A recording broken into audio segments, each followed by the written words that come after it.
Hello, everyone. I'm Molly Jones Lewis, speaking to you today from Piscataway, Conway, and Susquehannock land about my newest and ongoing research project. While my passages will appear on the slides, we'll be visiting many of them briefly. I've included links to the handout in the chat and as a QR code, so you may consult them at your leisure if you wish.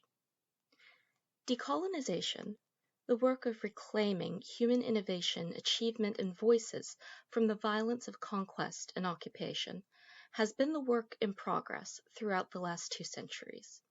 The desire to recover worlds of knowledge destroyed by layers of ancient conquest and colonialism is frequently stymied by what Dinel Padilla Peralta describes as the staggering loss of epistemic diversity throughout the Mediterranean, much of it at the hands of the very sources through which we recover the dismembered fragments.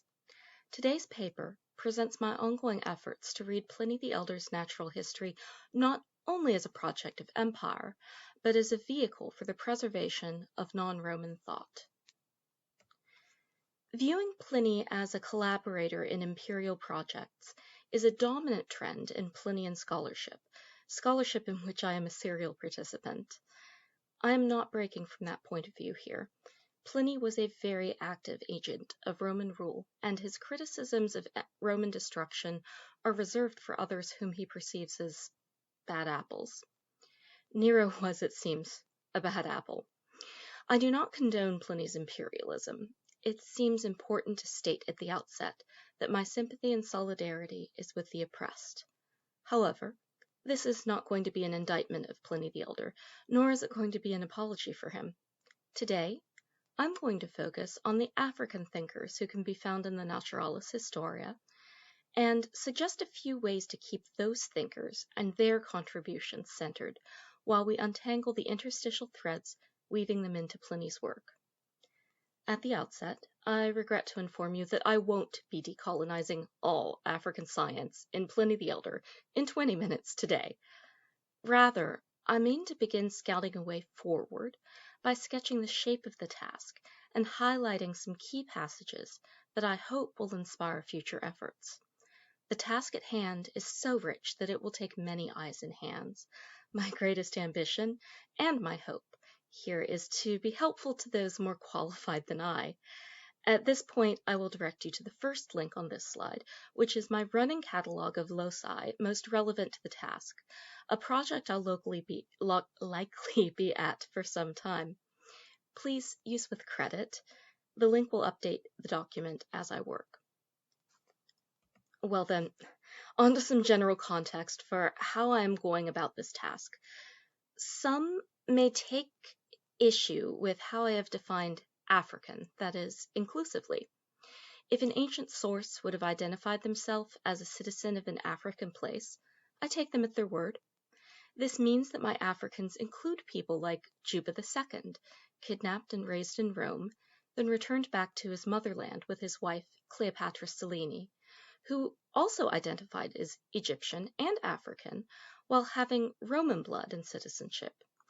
I also include Carthaginians, who claimed Phoenician ancestry and lived in Africa as colonizers, but also identified not as Asians, but Africans, allied and intermarried with other African people, and over time integrated to an extent with more indigenous peoples. Finally, Ptolemies are a group that are consistently giving peoples pause. They're Macedonians, not real Egyptians, is how the argument generally goes, emphasizing the dynasty's ongoing intermarriage with other Hellenistic royal families and retention of their Greek language and some Greek religious practices. This is a problematic approach, especially given the way modern people use this rhetoric to deny Africa ownership of the substantial amount of scientific innovation produced by the Ptolemaic court. If a Greek speaker identifies as Egyptian, lives in Egypt, works day to day with people of Egyptian ancestry, adopts elements of Egyptian culture and religion, what should we call them but Egyptian? That said, I take pause in giving immigrant and colonizing peoples space alongside the people they displaced in order to claim their African land and identity. An ancient Numidian might be rather annoyed to be classed as African alongside Carthaginian Hanno. However, the notion that there is a pure African science, one insulated from contacts outside of Africa, is essentially untenable in the context of Pliny, a Roman, and indeed untenable in general. Science, knowledge, thrives on plurality and dialogue, and indigenous Africans do not exist in a vacuum. Africa is a continent of wide diversity with multiple layers of immigration, colonization, indigenous continuity, and immigrant participation. So, how to balance the tensions created by the various ways of being African in Pliny? For the purposes of this paper, everyone who claims to be home when in an African place will be treated as African, and I will provide as much information as possible about their particular relationship to that home. So without any further ado, on to some examples. I begin with a few short but important items, local names and quoted authorities who would otherwise be lost had not Pliny included them. I'm particularly drawn to a singular locus in this genre, that is item 2, in which we have the name of a local leader from a people living somewhere in the interior southwest of the Nile, King Galusa, who passed on information about elephant tusks in architecture to Polybius, who, incidentally, was himself abducted and enslaved from Greece and coerced into collaborating with his captors, the Scipiones, which makes this a double-layered instance of imperialism. And I've included a map showing you where Galusa's land maybe might be, best guess. There you go. This and examples in section 3 may seem unimpressively small. Small, yes, but impressive, as these smallest fragments sifted through multiple filters of dominating violent epistemicide. This, then, is a series of small miracles of survival. Galusa has a name, and he speaks with authority on his own culture's relationship with local fauna. We're lucky Polybius, himself a survivor of Roman war, included it. Likewise, from these following passages, you now know that Egyptians would spot an oryx when out on a hunt. Indigenous peoples of the West Atlas called a local waterway foot. And some East Central Africans called the giraffe nabun. I am reminded of the clue that, allegedly, and I know this is a bit problematic, Alex Haley, the author of Roots, back to his ancestors' homeland on the strength of an oral family tradition that they came from the Kambe Bolongo, a name recognizable to a griot as the Gambia River. Again, allegedly, I know, but stick with me here. Small fragments matter, is the point, and not only as evidence of violent erasure, but also as acts of survival. But there are more extensive contributors for us to consider. Juba II of Mauritania is an obvious focal point, and along with his equally learned wife Cleopatra Selene, contributed a hefty amount of material to Pliny's work. Kidnapped as a small child, raised in Rome, and then sent back to rule in Mauritania, roughly modern Morocco, he was no stranger to the dynamics of colonial displacement. He and his wife share the experience of being led in triumphal processions as children, then being raised by their oppressors. His status as both an indigenous African and a Roman-friendly king placed his feet firmly in two worlds.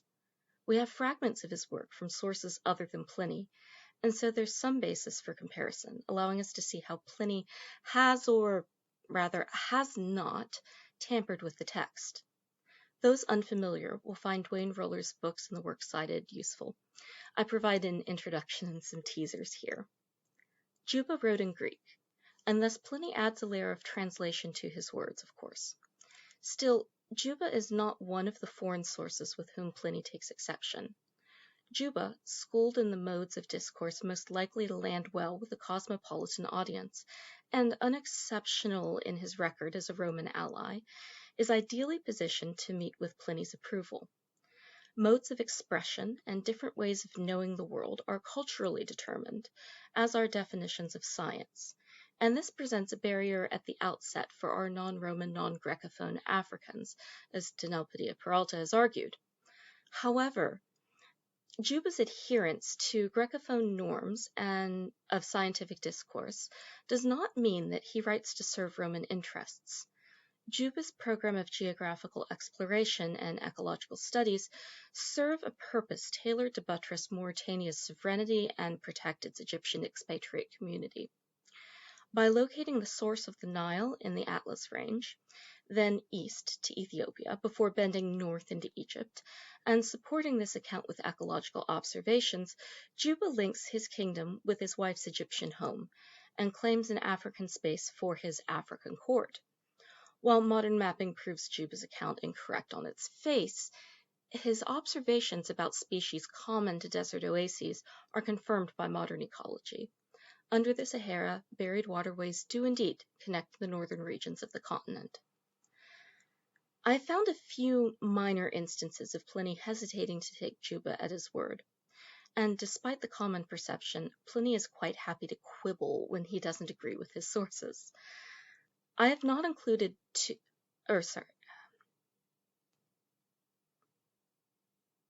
I'm going to have to fix that. I've included one where Pliny takes issue with Juba's description of East African elephants as crested. I've given you a picture here. Fine, but the ears kind of look like a crest. Pliny. Also, here's some swimming elephants. It's also in the passage. It's not relevant, but it's pretty cool. At any rate, in item 5 here, you can see another example of Pliny's process when faced with conflicting authorities. When choosing between Herodotus, a Greek, and Juba's classification of elephant tusks, Pliny prefers Herodotus's teeth over Juba's horns. While he would have enough experience with elephants to make this distinction from observation, he chooses to argue from antiquity and authority, in keeping with both the spoken biases of his scientific culture, and he's also likely prioritizing a Greek over the African due to the unspoken biases governing ancient science. However, generally speaking, Pliny passes on all sorts of Juban information from the sexual habits of Semiramis to a laundry list of Arabian ecology. There is even one rare instance of Juba, an African, commenting on Italian nature, that's item 6, where Juba describes birds flocking to an island off the coast of Apulia, and this is really long, so again, beg your indulgence here. At any rate, the birds are flocking to an island off the coast of Apulia and attacking anyone who isn't Greek, which is fantastic. Not only is Juba trusted on an Italian topic, but Pliny passes on an item that might be rather hostile to Italians. It is an interesting moment, and one wonders what other barbs Juba may have delivered against his former captors. If Juba's audience was his combined court of West Africans and Egyptians in exile, this anecdote might very well have been quite the crowd pleaser when Juba's work was read. Now for something completely different. Pliny makes some interesting choices in Book 17, though I will pardon you if you aren't familiar with it, since fruit tree cultivation advice isn't everyone's favorite read. Cato the Censor is a go-to source for Pliny's agricultural information, but tucked between his advice is a steady drip of information from Mago, a Carthaginian agricultural scientist whose work was a staple of Roman farm lore. Pliny's preference for Cato does not seem to lead him to contradict Mago, interestingly enough. In fact, Pliny gives us an interesting bit of information about the translation of Mago at NH 1822. That's item 7 right here. Cato's work was available in Rome, but the Senate commissioned a translation of Mago rather than redistribute it to the various friendly kings in Africa. Their reasons have much to do with the social dynamics of looting and empire, but Mago himself and his authority survived the process with his identity intact, providing information from a Carthaginian focused on the best practices for growing crops in North Africa. I point out a section that particularly caught my eye. To Pliny's mind, the fact that Mago was translated despite Cato's agricultural work already being available is worthy of comment. One could read this in two ways, and probably should. Pliny either thinks this is a testament to the strength of Mago's work or a sign of Roman disinterest in Cato's research. Pliny elsewhere meditates on his frustration that more Romans aren't as studious as he, and particularly laments the lack of direct advice on farming among modern Romans. I fear the second reading's likely correct, but even Pliny cannot resist the authority of Mago. His passages stand in Pliny's text alongside his homeland's mortal enemy, Cato. One further item, item 8, deserves some comment. A bit of Egyptian innovation that, according to Pliny at least, enables Egyptians to work around the demands of grain production and simultaneously lower their tax burden. Pliny's tone here smacks of sour colonizer grapes, and perhaps this is a bit of information gathered in his work as a provincial procurator. But in that, we also see Egyptians employing local expertise to resist levies created by an occupying force, with a preference for less sustainable olive oil production. In the face of generations of occupation and notoriously rapacious Roman tribute systems, and let us not forget that agricultural resource extraction was particularly onerous in Egypt, Egyptians devise a workaround to maximize limited land left to them for their own use. This is evidence for the nickel and dime ruthlessness of Roman occupation, yes, but also specific information about how Egyptians resisted. I hope they planted lots of radishes every chance they got. This only scratches the surface of items Pliny preserves for us to consider and evaluate. And I mention in passing item 9, in which Hannibal manages to mix research with conquest during the Second Punic War and observes the rate at which sunrise and sunset travels across the globe as it rotates.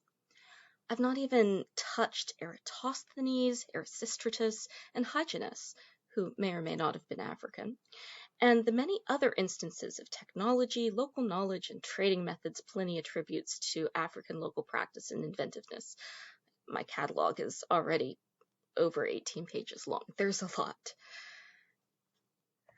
There is a great deal in Pliny's text and narrative practices to help us in the project of recovering African knowledge. Pliny's knowledge of Western Africa is firsthand, perhaps a product of his time as a provincial procurator. He mentions the people he met, places he visited, and questions he asked while on the ground. This is important. Many have an impression of Pliny as an armchair collector of written trivia, and an uncritical one at that. This is inaccurate. While Pliny was absolutely well-read, he was not afraid to question and critique written sources when his own lived experience contradicted those authors. Certainly he had his preferences. Romans, especially those with public service and high social status, are invoked often as corroboration of truth, sometimes against the authority of those Pliny labels as externi, that is, non-Roman sources. But Pliny is no simple partisan of all Roman authorities either, and frequently relies on these externi to provide information about their homelands and local lore. Most importantly, Pliny cites his sources by name and quotes them at length. For an ancient author, he's relatively explicit when differentiating between his own opinion and that of his sources. Small sections of text yield interesting results that are very useful in pedagogical settings and of interest to a wide variety of scholars. One more thought to consider. I've spoken of Pliny the Elder thus far as a single author, but he is not. Pliny relied on a staff of enslaved scholars who did the hands-on work of reading, writing, collecting, reminding. Almost certainly some of those came from Africa, enslaved perhaps during Pliny's procuratorship. Every one of us who has worked with an assistant knows just how influential a collaborator is in the final product of that written research. This invisible labor deserves acknowledgement. Pliny the Elder is perhaps Pliny at all? As our field devotes more attention to ancient science and scientists, we have an opportunity to also attend to the history of African erasure, resistance, resilience, and survival. When you or your students go looking for interesting authors to explore and ways to see the full diversity of the ancient world, I urge you to make room in your curriculum for Uncle Pliny, an imperfect vessel bearing a rich bounty to our table. Thank you, and any questions?